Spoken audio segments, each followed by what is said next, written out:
మేము కూడా చేయలేక ఆయన మేము కూడా పిండాం తొందరగా రాలేక షార్ట్లో ఆయన అర్థం చేసుకోలేక కొన్నిసార్లు మేబీ ఆ యాటిట్యూడ్ వల్ల లేకపోతే ఆ ప్రాసెస్ వల్లే అభిరామ్ అనే క్యారెక్టర్ ఇంత డిఫరెంట్గా రావడం జరిగింది. అండ్ ఆ కాన్ఫిడెన్స్ ఇచ్చారు నాకు బేసిక్గా. నువ్వు చెయ్యి ఇంత రిలాక్స్గా చెయ్యి, డెఫినెట్గా నచ్చుద్ది ఆడియన్స్కి. ఇన్ని సంవత్సరాలు ఇన్ని సినిమాలు చాలా స్టిఫ్గా భారం మోస్తూ ఒక రివెంజ్ సినిమాలు చేస్తూ సీరియస్గా చేస్తూ నమ్ము ఇది చెయ్యి ఒకసారి అని ఆ కాన్ఫిడెన్స్ ఇచ్చారు ఆయన. ఓకే. అండ్ ఈ ఫిలింలో వచ్చేసరికి మీ ఐ కాంటాక్ట్ కానీ అదంతా కూడా చాలా క్లియర్గా చూపించడం జరిగింది. సో ఫిలిం చూసినప్పుడు మీరేమనుకున్నారు? అంటే ఎవరితో అయినా కానీ మీరు కెమెరా వైజ్గా చూసినప్పుడు మీ ఐస్ చాలా షార్ప్గా కనిపిస్తూ మిమ్మల్ని ఒక heroism at the same time me ice తోటే చాలా భావాలు పలికించారు ఇందులో. అవును, ఐ మీన్ అలాంటి సిచ్యువేషన్స్ క్రియేట్ చేశారు ఆయన. అలాంటి ఛాలెంజింగ్ సీన్స్ ఇచ్చారు. చాలాసార్లు డైలాగ్స్ లేకుండా ఎక్స్ప్రెస్ చేయాల్సిన చోట్ల 2-3 చోట్ల ఉన్నాయి. చేసేటప్పుడు చరణ్ నీ ఐస్ చాలా స్టిఫ్గా ఉన్నాయి అంటారు, రిలాక్స్ అవ్వండి. నాకు అర్థమయ్యేది కాదు, నిజంగా అర్థమయ్యేది కాదు. దాని తర్వాత ఐ డ్రాప్స్ వేసుకో అనేవారు. ఐ డ్రాప్స్ వేసుకోవడం వల్ల ఏడుస్తున్నట్టు ఉంటుంది కదా మామూలుగా, కానీ బట్ ఆ మాయిశ్చర్ ఎప్పుడు మెయింటైన్ అవుతుందండి. మీరు సినిమాలో చూస్తే కంట్లో ఆ మాయిశ్చర్ వల్ల ఒక చిన్న గ్లిటర్ వస్తుంది ఐస్కి. So that is good trick, any actor can follow it. Charan hair style మీకు నచ్చిందా? పోనీ గెటప్ అంతా కూడా నేను కాజల్ని అడిగానండి మా డైరెక్టర్ తర్వాత. I think it's very different. Okay. And I think it's very he can carry off any look. Okay. And this look, no, okay. Once in your life, I'm being nice to you.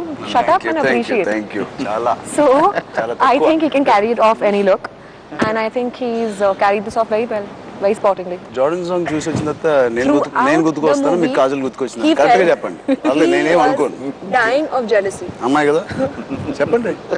అమ్మాయి నాకైతే అమ్మాయి గుర్తుకొస్తుంది. మీకు అమ్మాయి గుర్తొస్తుంది, అమ్మాయిని కాబట్టి మీరు గుర్తొస్తారు.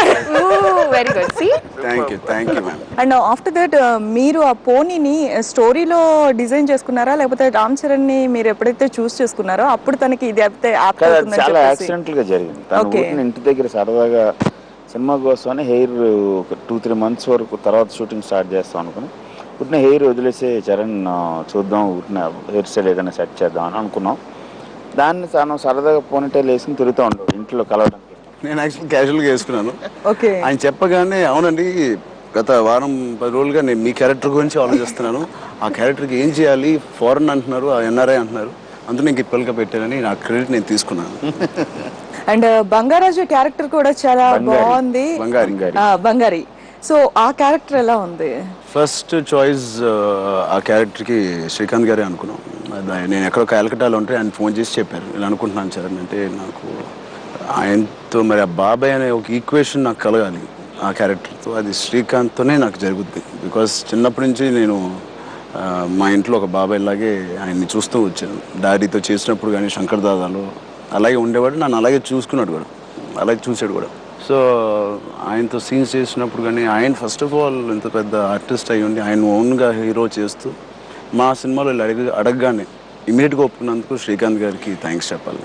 అండ్ పిల్లి పిత్తరి అని చెప్పేసి ఒక పేరు, అంటే అది మీరు ఏ ఆశలోంచి తీసుకుని దాన్ని పెట్టడం జరిగింది? గోదావరి జిల్లాలో ఉంటుందమ్మా, మా పుట్టిన స్థలం అక్కడ కాబట్టి అక్కడ పిల్లిపిత్తర్ నా కొడుకు అంటారు. సో అక్కడ నుంచి ఆ క్యారెక్టర్ కొంచెం అలాంటిది కాబట్టి ఆ village slang, village accent, village బూతులు, చాలా బూతులు మాట్లాడించాం, డబ్బింగ్ లో తీసాం. కానీ ఆ క్యారెక్టర్లు అలాగే మాట్లాడతాయి, అవి they don't mean it exactly. So ఆ స్లాంగ్, ఆ యాక్సెంట్ తీసుకుని ఆ క్యారెక్టరైజేషన్ కోసమని వాడు. సో ఒక ఎన్ఆర్ఐ ఆ మాట వింటే, సో అందుకని చరణ్ అడగమన్నాను, వాట్ ఈజ్ పిల్లిపిత్తరి సార్ అని. సో అలాగే అది క్లిక్ అయింది అది. ఓకే. అండ్ చరణ్, మీ ఇద్దరి మధ్య కూడా చాలా రొమాంటిక్ సీన్స్ అన్ని కూడా ఎక్కువగా ఉన్నాయి కంపేర్ టు మగధీర అవన్నీ కూడా చూస్తే. ఈ ఫిలింలో ఇద్దరి మధ్య రొమాన్స్ కానీ అదంతా కూడా ఎక్కువగా మేనేజ్ చేయడం జరిగింది. సో ఎలా ఫీల్ అవుతున్నారు ఇద్దరు? బేసిక్గా రియల్ లైఫ్లో మేము ఇద్దరం ఆల్మోస్ట్ బెస్ట్ ఫ్రెండ్స్ లాగండి. అండ్ వాళ్ళిద్దరు కలిసి ఉంటే ఇద్దరు బాయ్స్ లాగా ఉంటారు, లేదా ఇద్దరు గర్ల్స్ లాగా ఉంటారు. ఓకే.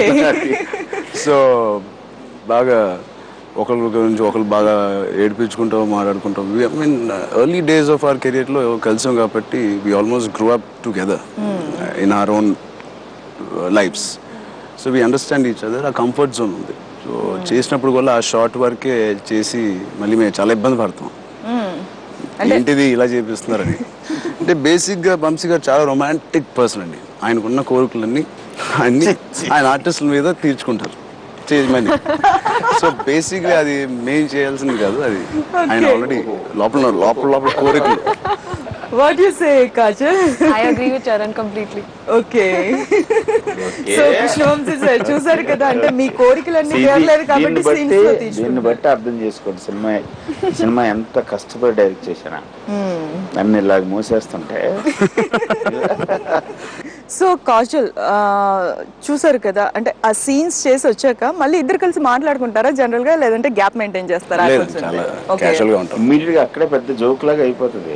గట్టిగా అయ్యే నవ్వుకుంటాం. ఇలాగ నన్ను అంటూ ఉంటారు ఇద్దరు. సో ఇది అలా ఏ అమ్మాయితో చేశారు మీరు ఎవరితో చేయాలనుకున్నారు అనే స్పాట్ లోనే అది ఒక చేసేటప్పుడు ఉన్న షార్ట్ జరిగేటప్పుడు ఒక సీరియస్నెస్ తప్పితే ముందు కానీ తర్వాత కానీ చాలా ఈ సినిమానే కాదండి, ఎన్ని ఆర్టిస్ట్ ఎన్ని సినిమా ఇలాంటి సీన్స్ చేసినప్పుడు మీరు చూస్తే at least 100 people will be there around you.